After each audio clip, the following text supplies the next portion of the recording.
Good afternoon, everyone. Good afternoon. I hope everybody's had a chance to get their lunch. I'm Kathy T, and I'm the Vice Chancellor for Enrollment Management here at UMass Boston, and I'd like to welcome everyone to our campus and to this Media Matters conference. My role is very brief. I'm just getting our program underway, but we're very happy to be in our 5th year of sponsoring this Media Matters conference with the Globe, and you'll probably hear a number of us say that because we're so happy that we've come to this stage and we're doing so well with the program. We believe that it's been a highly successful partnership and venture with the Boston Globe, between the Boston Globe and UMass Boston, and we hope that it's been beneficial to you and your students this year in particular, but for many of you as returning attendees for the years that you've been involved along the way. We believe that we're helping to engage you and your students in the world of media and communications, and along that way, along that route, learning something about UMass Boston and more about the Boston Globe. I want to take just a couple of seconds to introduce our new program director for our communications degree program. It's on its way, and Ken Lacklin in the back is the person who's helping us to introduce this program, develop and introduce this program. So in the next couple of years, as your students graduate and look for opportunities in public higher education, one of them is right here at UMass Boston. So if you want to touch base with Ken, and I think Ken said he wanted to touch base with a couple of you, I hope you'll have the opportunity to do that today. So I hope you enjoyed this morning's program, the workshop sessions, and that you're now enjoying lunch provided by Mcnally's of East Boston, one of our favorite caterers. We planned this special luncheon to you to acknowledge the important role you have in the lives and the education development of your students. So thank you very much. And now I have the pleasure of turning this over to our Chancellor, J. Keith Motley, who will be offering welcoming remarks from UMass Boston. Thank you.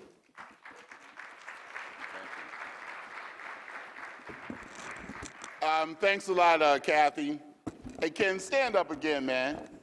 Give this man a round of applause. He was trying to, he was standing there for like 5 minutes trying to get you guys to react to the fact that he's new here. We want to make you feel at home, because you're going to do some unbelievable work to sort of bridge some things for us. So thank you for being here. Good afternoon, everybody. I am so grateful to have you here on our campus. We always say it's a beautiful day out here on the peninsula. This beautiful space, looking out on this ocean, it's a wonderful place to have the opportunity to reflect. When I walked into the campus center, several people came up to me and they were commenting on the fact that this wonderful conference was going on today. They were, it goes sort of like, Chancellor, there's so many other people here. But as your public university, we're so grateful that you understand that it is your space. And so you're not other people. You're at home when you're on this campus, and we're so grateful for your attendance and grateful for you being here with us as we have this 5th annual Media Matters Conference. I want to first start by thanking the Boston Globe. Steve, you know we couldn't do this without having you as a partner. We're so grateful for that. Your leadership, the Globe's leadership, makes a tremendous difference to this. See, now you've got it. Thank you so much. I love to welcome high school teachers and counselors and all who come to this campus, because it sort of gives us the opportunity to talk about the wonderful university we have and give me the chance to do what I get a chance to do a lot around the country, is sort of brag about what's here. For those of you that are here for the first time, welcome. For those of you that are going to experience this campus for the second or third or many times you've been here before, welcome back again. Now, we know that economics are not easy. Bright and talented high school students have so many choices, but they get fewer and fewer when this economy sort of goes the way it's been going over the last year. The good news is that the University of Massachusetts Boston is as good a value as it has ever been. We are so grateful to offer affordable excellence here And I hope that as you journey through your experience with us, you begin to know that. We've had a 21% growth in our enrollment from 2004 to 2009.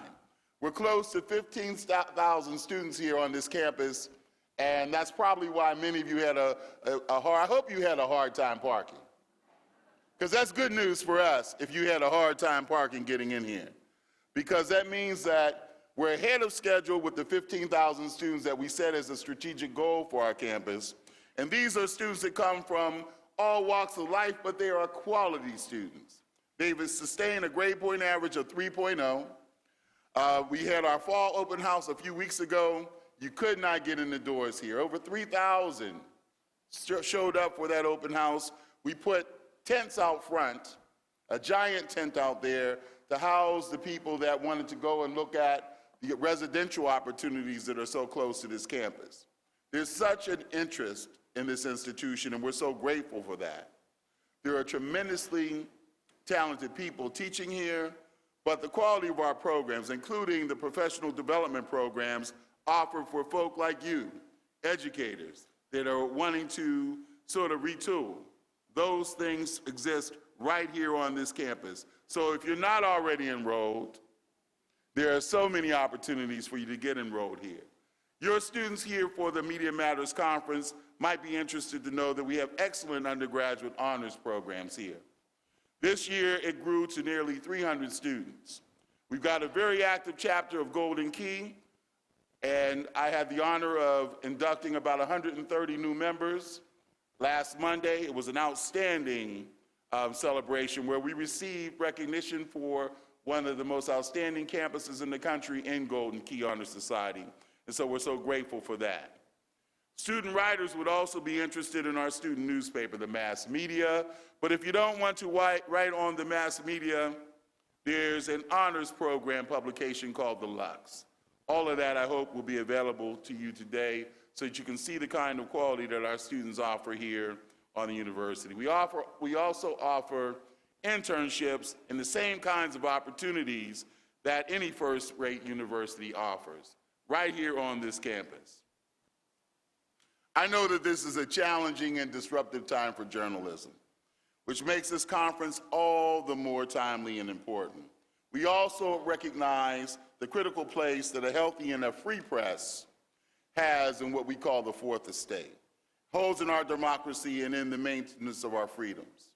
Whatever forms the media may take in the future, Media Matters is a creative way to plant the seeds of journalism, and we plan to be able to do that for sustainability in our communities and for our future, starting with the fact that we've added Ken here to do some wonderful things. We are going to continue to educate our youth and others who want to go into this field. We're so grateful to the journalist and author, Phillipi for being here to share her insight and experience with us. Thank you for coming today. We're so grateful.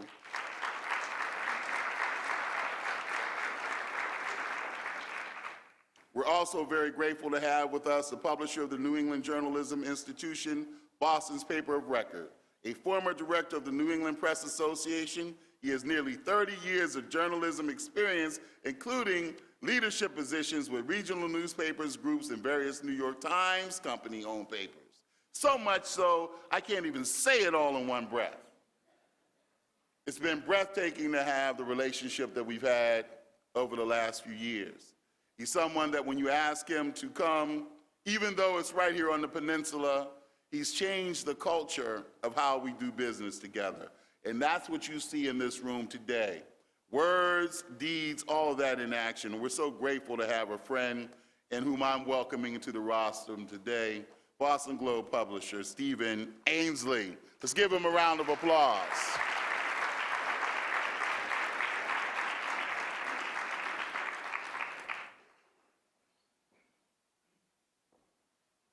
Thank you, man. I love Keith, but I absolutely detest following him. But thank you, Keith. I very much appreciate it, and welcome to the 5th Media Matters Conference. Since 2005, More than 3,000 students and teachers have participated in this conference, making it one of the most successful projects that the Boston Globe engages in. The fact that we were able to pull this off in partnership with our neighbor from right across the street, UMass Boston, makes it all the more gratifying.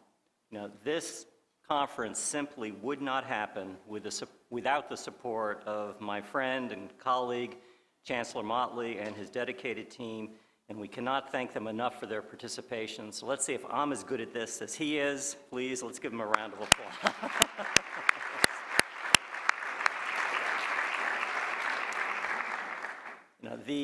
I do hope you've enjoyed the morning here. The goals of this conference are, there are many, but we'd like to condense them to about 3, in no particular order. Certainly from our perspective, and this is our own self-interest raising its head, to seed and nurture the importance of writing and the appreciation for clear and concise and persuasive communication, to provide simultaneous learning opportunities for teachers and students, to offer experiences not available to students in more traditional classroom settings. And then finally, and I really believe this may be one of the most important objectives, although it's probably the one that is the most amorphous, and that is to expose students, if only for a very brief period of time, to campus life, to give them a sense of what it's like to be on a college campus and to be in that campus and college environment, and in so doing, provide additional motivation to pursue their education after grade 12. We hear this year in and year out. Students that have never been to a college campus before have the opportunity over the course of a day or two, and I like to think it makes a difference. With the help of UMass Boston and the assistance of many community groups that provide workshop leaders and resources, including several from the Boston Globe, we are proud that we're able to continue to offer this conference at no charge to its many participants. Above all else, providing equal access to all schools in all districts is the overarching goal of Media Matters. So, thank you for coming and for your participation, and we look forward to seeing you back here next year. Thanks very much.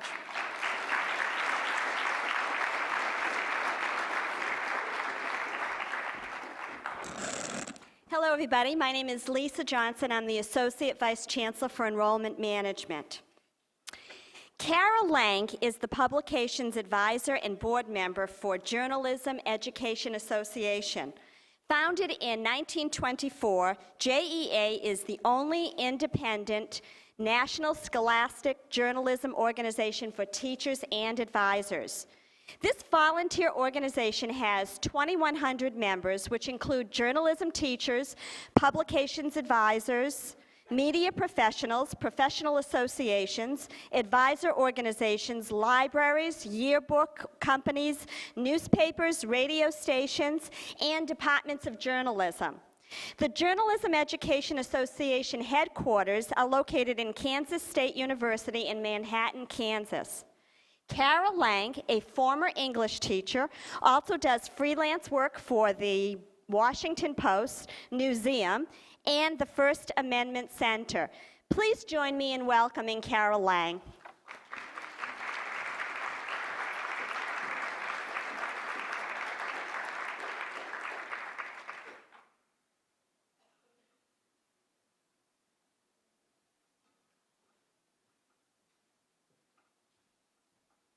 What a delight it is to be here today with you, fellow teachers, professionals in the world of journalism. Journalism Education Association celebrates its 85th birthday this year. Next week, we will be hosting our fall convention in Washington, D.C. As of 2 days ago, we had 5,540 registered. Of those, around 1,000 are fellow educators like yourselves, and the rest, their staffs. These will be newspaper, yearbook, literary magazine, online publication, photography, and in the new world of broadcast, coming together to learn, much as you're doing today with your students. I feel like I'm coming home to be here with you today. In the late 90s, Journalism Education Association began thinking about Boston and New England, and what could we do here to help support the publications, advisors, and journalism teachers. So we held a regional workshop. I still remember that November day where we walked across the commons and the first snowflakes began to fall. And we were in this lovely setting with a fireplace, and the snowflakes continued to fall in the background. And so when we returned advisors from our luncheon, we trudged through snow back for afternoon sessions. We knew we had fallen in love with Boston and the New England advisors that we met in that first experience. In 2001, November, we had worked for more than a year with Boston advisors led by Barbara Flanagan, Brian Barron on the local committee for our national high school convention to be held here. The sad events of September 11 hit us all in many ways. We had a wonderful convention planned, and somehow we still had 3,000 people who came to Boston with their students. And once again, we knew that Boston was a place to come for wonderful support from the universities, Carol Remick at the University of Massachusetts, and Marty Barron, new to the Boston Globe. I remember with Barbara meeting with him and leaving saying, there is someone who really supports scholastic journalism. Came through with wonderful people like your speaker today, who professionals will come and share their experience with students. We hope that you today who have Journalism Education Association material in your bags of information will consider joining our group. JEA provides a very active listserv where you can post your questions and get answers almost immediately. We have a 4 times a year quarterly publication that also is meant for advisors to give you support and answer your questions. And I have another reason. The Journalism Education Association, National Scholastic Press Association Fall Convention comes to Boston again in 2013. Just a few years down the road, and I'm looking out across this room and saying, will that be the local committee person that runs the write-offs? Will that be the person that organizes the media tours that include both college campus broadcast facilities, newspapers, and the Boston Globe? And so I look to you to say, join us now and know that you're going to be involved beyond what you can believe in the near future. Again, I hope that I can be available to you to answer questions in the remaining hours, and that also that you will consider being part, as you have already shown by today, your interest in being educators that grow and learn daily, and do the same for your students. Thank you.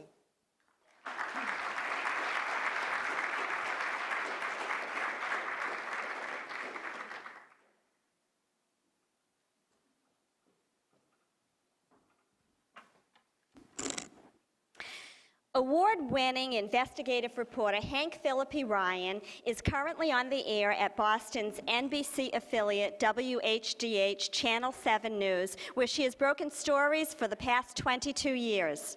Her stories have resulted in new laws, people sent to prison, homes removed from foreclosure, and millions of dollars in funds and restitution for consumers.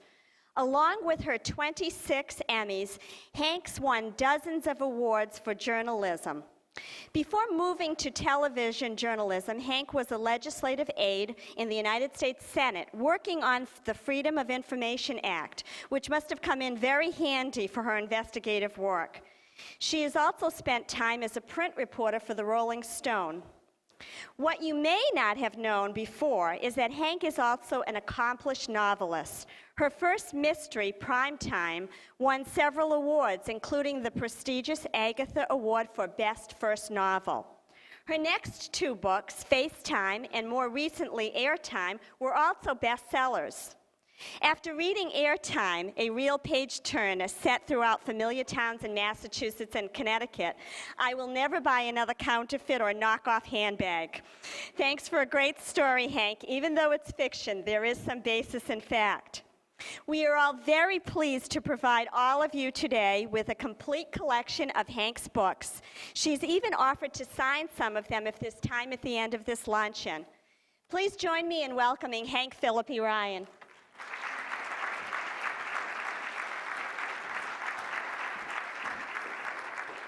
Thank you so much for asking me here today. I'm delighted to see you all. Now, if you're reaching in your pocket or your handbag for the clicker, it's not going to work. I'm really here, and you can't change the channel.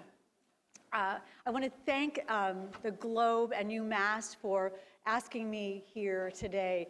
I can't begin to tell you how wonderful it is to be involved in the depths of discussions of journalism and English teachers. I was an English major, much to my parents' chagrin, so it shows you that things can work. Also, seeing my books on the table, I'm so grateful. Thank you very much. The newest Drive Time comes out in February. Maybe we can have another luncheon for that. Being back here today has flooded back memories of my high school career. I was a library helper and an AV assistant, remember that? Audiovisual room. And I was voted not most likely to succeed, but most individual. You know, exactly what you don't want in high school when everyone just wants to be the same. And I deeply remember taking, is it the Cooter preference test, where you would fill in little ovals about whether you wanted to be in a tower by yourself looking for forest fires or twirling flaming batons in front of 100 people. Remember that? So I took that test. I was 16 years old, and I was typically skeptical. And out came the results. According to the ever-patient Miss Godfrey, my advisor, she says, "You scored very well in literary and persuasive. So," she says, "perhaps you should work in a bookstore." I sneered, but then look what happened, you know? So that sort of turned out to be just what Miss Godfrey said. If you ever wondered, so what I'm getting at is if you have ever wondered as an advisor or as a teacher, am I ever getting through? Am I really making a difference? Let me just say one name. Thomas Thornburg. Thomas Thornburg was my English teacher in my junior and senior years, and we were all terrified of him, terrified. He challenged us to read books that we had decided weren't interesting, and it turned out that we loved them. We read Shakespeare out loud, and we loved it. We had to think about clarity and brevity and themes. Remember the first time you heard about themes, how strange that was, and now how it's just such a part of our lives. We had to write papers that took more than 15 minutes to dash off. And if we slacked, or whatever we called it in those days, Mr. Thornburg had a big rubber stamp that he would stamp on our papers, and it said GUG. G-U-G, GUG, he'd just stamp it. Now, we had no idea what that meant, but we knew that it was bad. It was a bad thing. So I still think about GUG now as I'm writing for television and as I'm writing my mysteries. I still wonder what Mr. Thornburg would think, and I still hope, I still work to make him proud of me. And even though my books are now bestsellers, and even though Primetime won the Agatha, did I mention that? And even though Drive Time, which comes out in February, I hear through the grapevine, is getting a stellar review from Library Journal, you're not supposed to know that, even then, I still think about Mr. Thornburg reading them.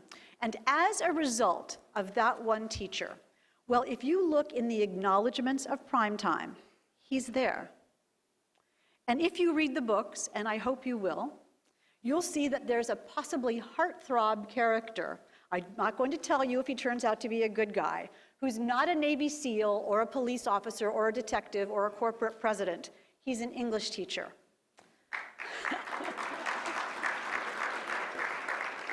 About time I had decided that someone made them heroes that they deserve to be. You know, I've always known from the first time I read my first Nancy Drew book that I wanted to be a mystery author. Did you read Nancy Drew when you were growing up?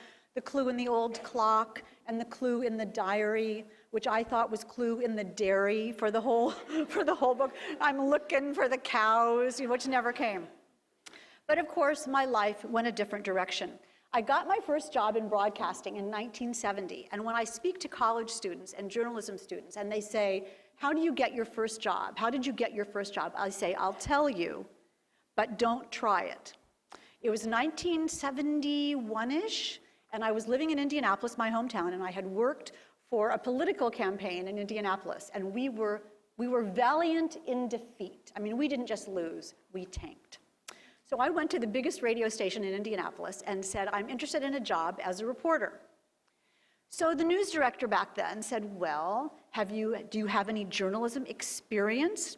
Have you ever taken a journalism class? Rats, no. I was hoping that was not what he was going to ask, because of course the answer was no. So I said, no, but I've been an assistant press secretary to a guy who ran for governor, and we lost, and I know all about streets, and I know all about the people who live in Indianapolis, and I know about politics, and I know who got where they were and how they got there.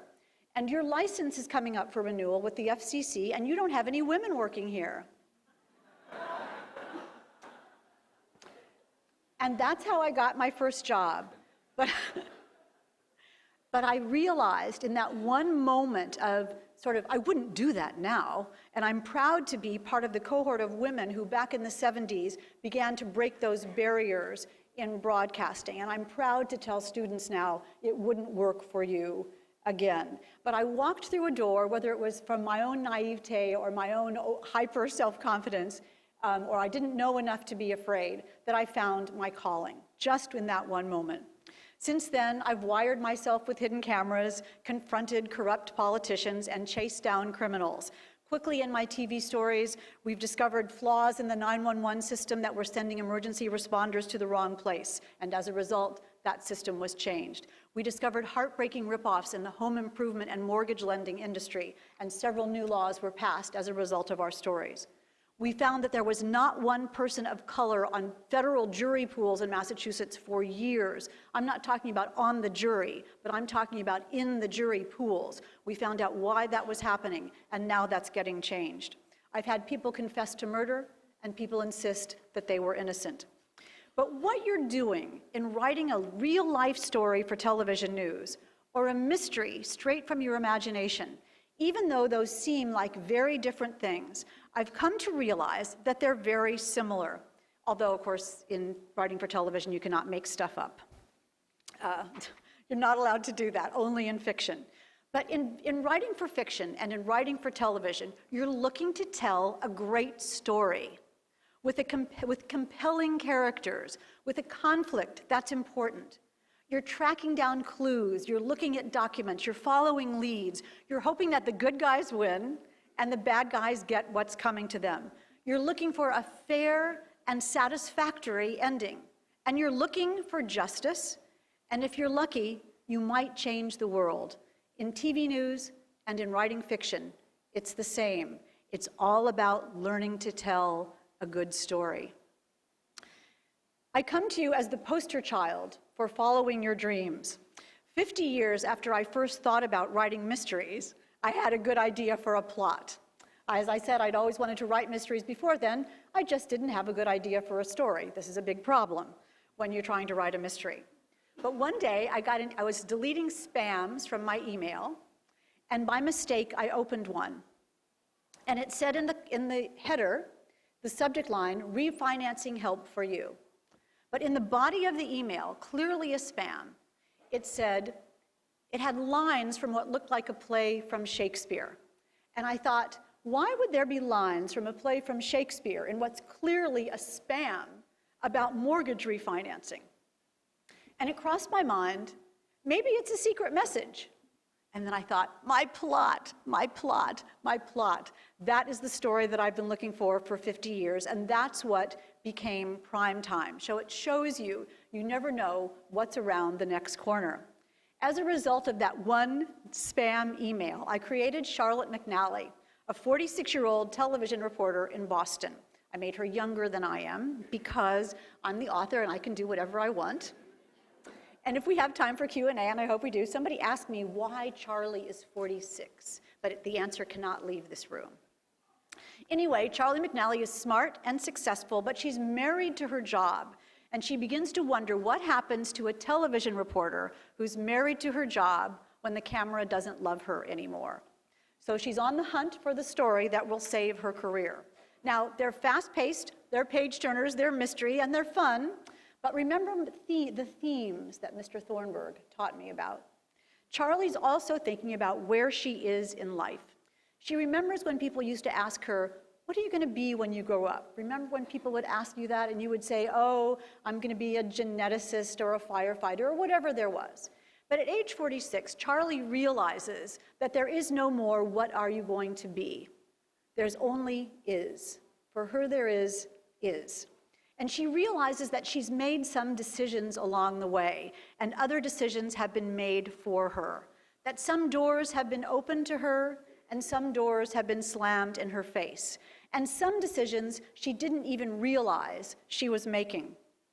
And now at 46, she's examining her life and trying to figure out how she got where she is and wondering whether she's going to spend the rest of her life in the same direction. She's learning to make some choices, finally.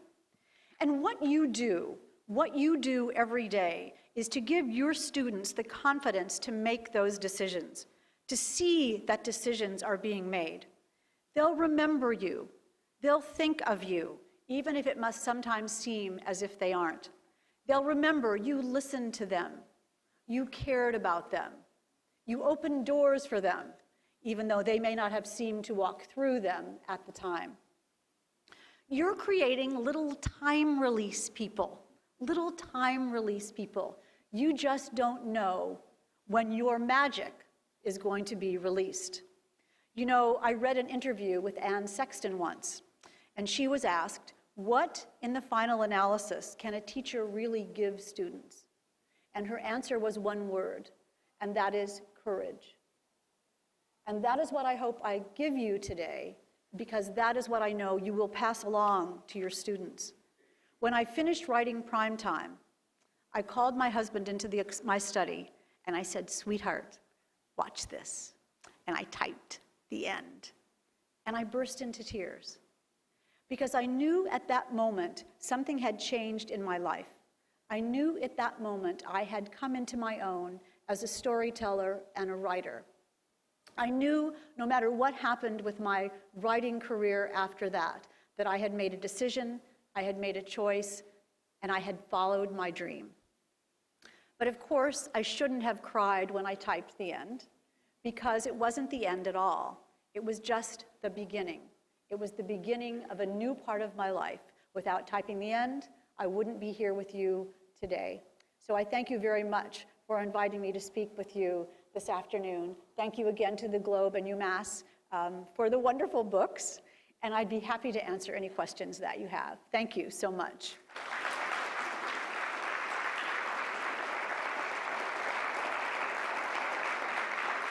Boy, I'm not used to being the one to answer the questions. This is kind of odd. Are you sure there isn't anyone that you want me to interview, Lisa?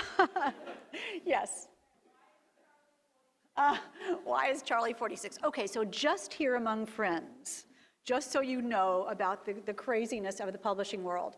When I wrote Primetime the first time, Charlie was 55. I had made her my age. So my agent was incredibly happy with this. Oh my goodness, she said, people really want to read about a strong, successful, competent, confident woman, not somebody who's 21 and looking for her first pair of shoes or her first job. You know, they want someone who has some experience. She goes on and on about this. Then she says, exactly, on and on about how it's wonderful to have an older protagonist, how that's just great and groundbreaking. And then she says, exactly how old is she anyway? And I said, she's 55. And my agent said, oh, that's too old. Welcome to publishing. So I said, yes, okay, fine, she's 46. Although I did have to do some revision, a lot of revision, because of course someone who's 46 is a lot different from someone who's 55. But that's that story. What else can I answer for you? Writing mysteries, writing for television, the mysteries of writing for television, having 3 careers, yes.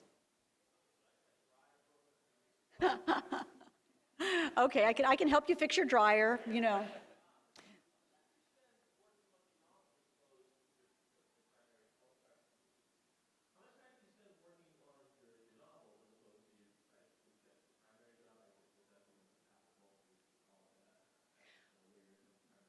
Well, sure. No, definitely it is. I've been a television reporter for literally 30 years now. It's actually more than 30 years, but I've stopped counting because I think, 30 years sounds like a lot.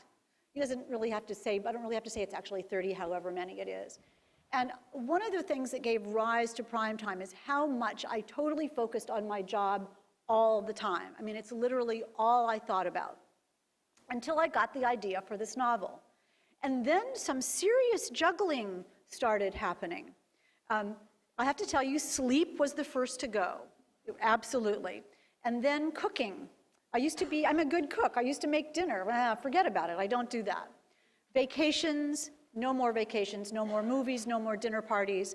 I use all my vacation time from working at Channel 7 to work on the book. So we haven't had a vacation in 4 or 5 years. My poor dear husband is very patient and eats a lot of carry-out salmon from Whole Foods. When I am in writing mode of writing the book, what I generally do is I get up in the morning. Some authors, I think Robin Cook said he got up at 5 in the morning and then wrote for a couple of hours. If I got up at 5 in the morning and sat down at my desk, my head would just clonk on my computer and that would be done. So I get up in the morning, go to work at Channel 7, work at Channel 7 from maybe 8:30 till 7, then come home at night and write from maybe 8 till 10:30. And then my husband and I have dinner. As I said, he's very patient. On weekends, I work. It's been an interesting process of learning how to think about Channel 7 things and reporting things in sort of one compartment of my brain, and then fiction in the other compartment of my brain. One of the things that it actually has done, though, it has made, working in television is very high stress, very high stakes. We were talking earlier, in my job, I can never make a mistake. I can never call someone the wrong name. I can never pick the wrong word. I can never be 30 seconds late, let alone a minute late. And I can never have a bad hair day because 1 million people will see it. So it's a very high stress job, which I used to think about all the time.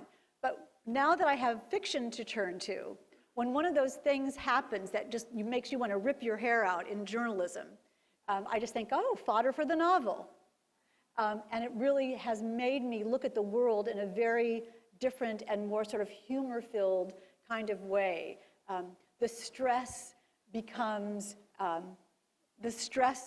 copy, and that's a good thing.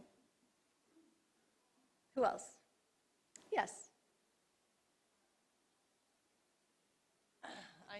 I teach high school. I could shout. I'm used to it.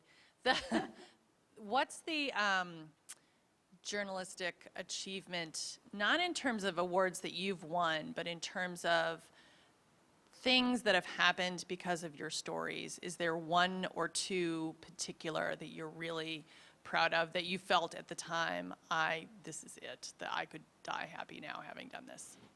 Yeah, it's interesting to think about that because on so many levels there are rewards that we get. When laws are changed as a result of our mortgage lending and foreclosure stories, when a law was passed to require certain testing on infants, that made a huge difference in people's lives, people that I don't know. When I got someone there, on an individual level, I got someone their home back that had been sold improperly. And literally, I get a Christmas card from them every year for the past 15 years saying, thank you so much for our house.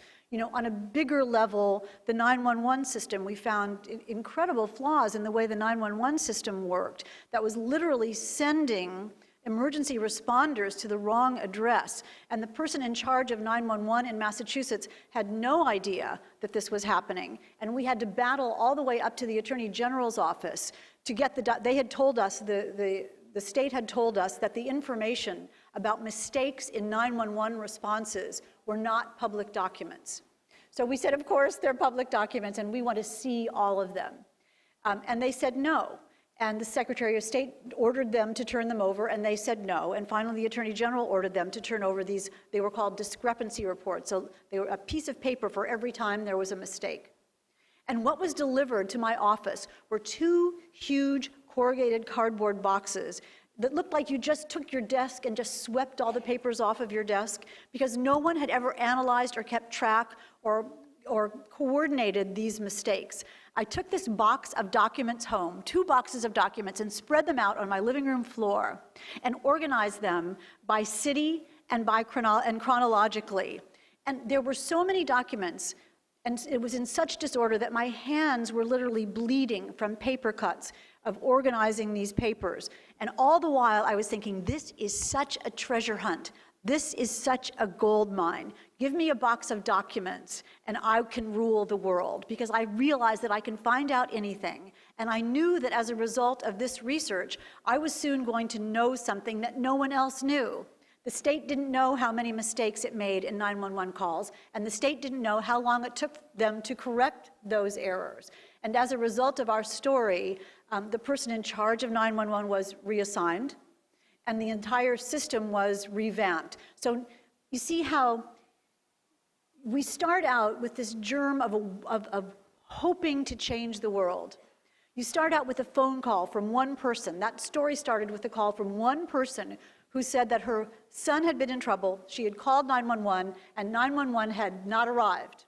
So she called back and said, "Where are you?" And they said, "Well, aren't you at 123 4th Street?" And she said, "No, I'm at 10 Main Street." And from that, and I thought, if that happened to her, that happened to someone else. And so you learn as a reporter to be curious, because everything is a possible story. You learn as a reporter to be cynical, I fear, because you have to sort of figure this isn't, whatever the system is probably doesn't work. And you learn as a reporter to be confident. You learn to be confident that you can figure out the answers to something, and you know where to go, and you know how to find the answers. So the 911 system, the mortgage lending and mortgage banking system, home improvement system, all the way from people who call and say, I got this check in the mail and it looks like I won a sweepstakes and it says I've won $25,000, is this real? So from the biggest level of getting people's their homes back and changing the laws, to the smallest level of saving someone from being ripped off by a small-time scam artist. When people come up to me on the street and say thank you, that is the biggest fuel for me to go on. Yes.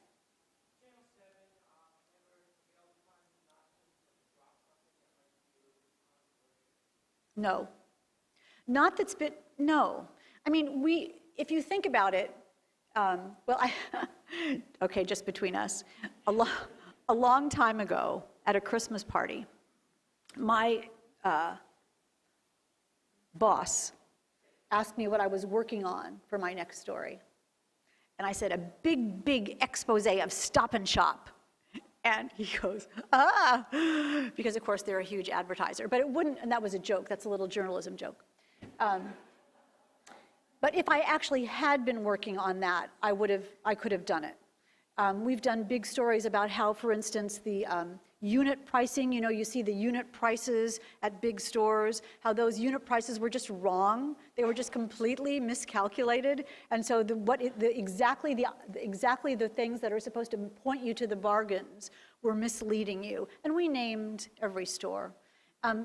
There was a series of stories I did several years ago, I guess it's more than several now, about how car dealers were ripping people off when people were making car purchases. And we got a call from a car dealer organization threatening to pull their ads if we did one more story. And my general manager called me into his office and said, whatever it is, car dealer people are going to pull all their ads if you do one more story, they say. So can you do one more story? I mean, it was really like, do it. And so I'm really proud of that. They may be, who knows what the people in management are doing behind the scenes when my stories go on the air, but they don't come to me and say, don't do it. No, they don't. Who else? Yes.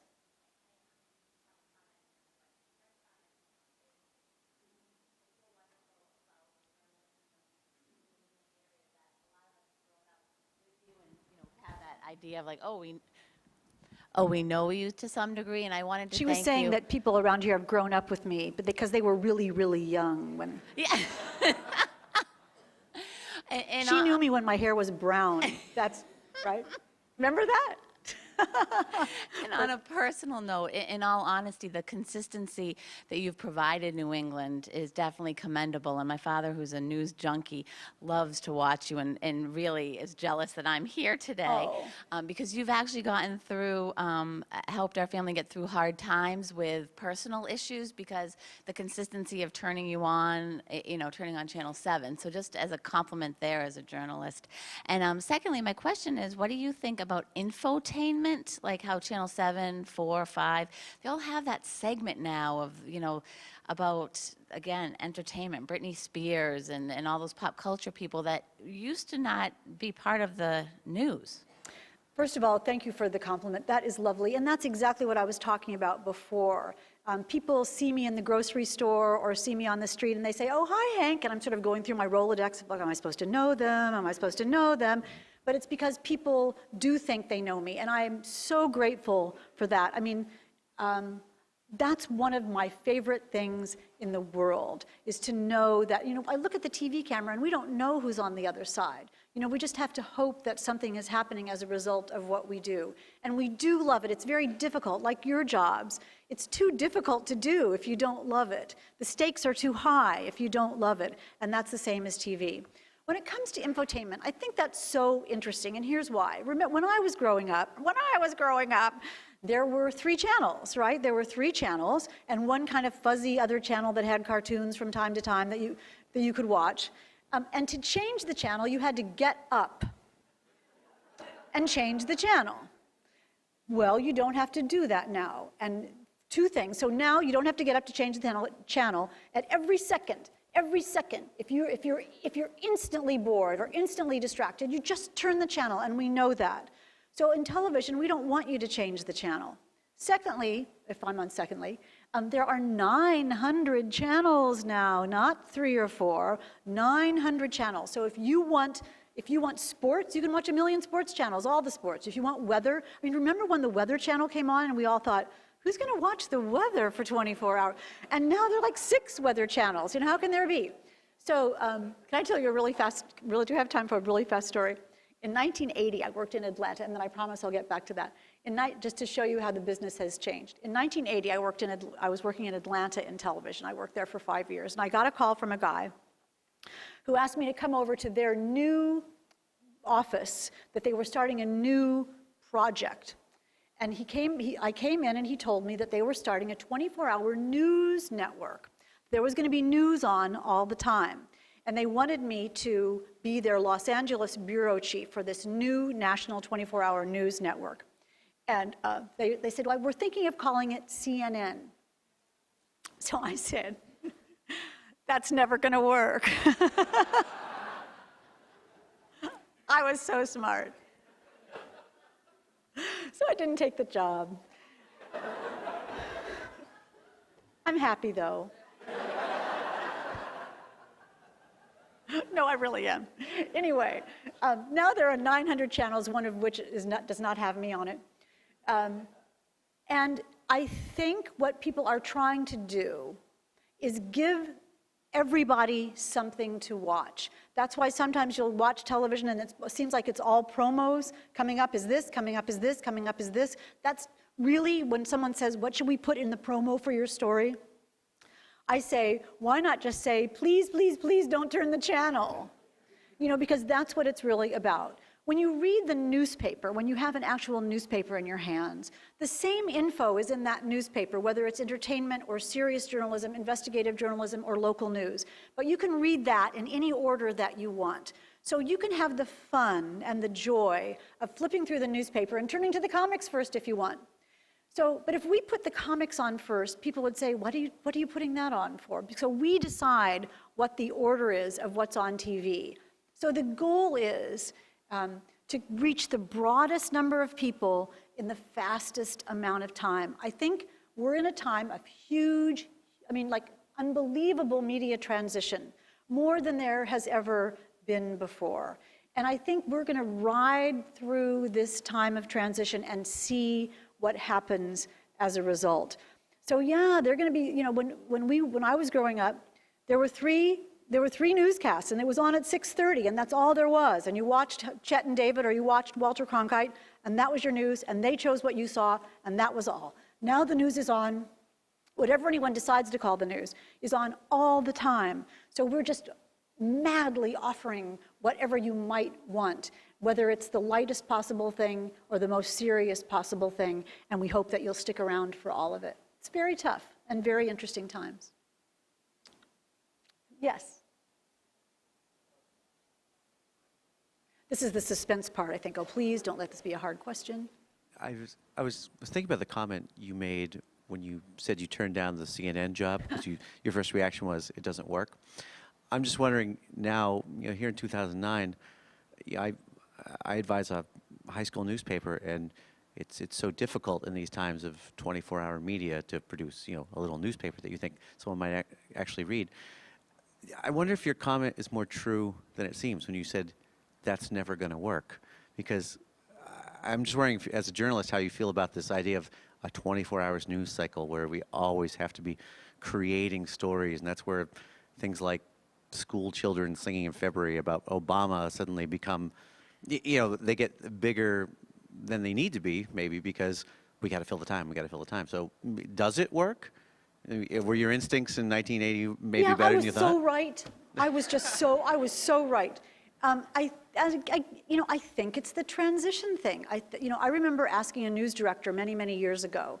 I said, I can do whatever kind of story you want. Just tell me what kind of story it is that you want.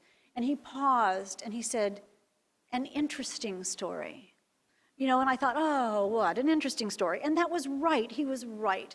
We're deeply searching for something that people care about, but there is so much time to fill that you can either.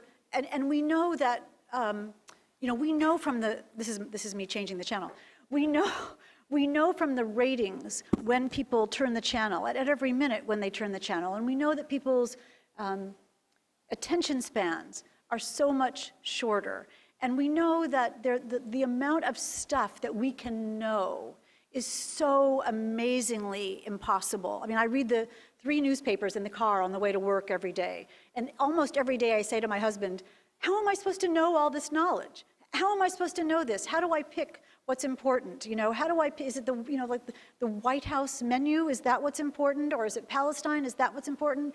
And how do I choose? It's overwhelming. It's overwhelming.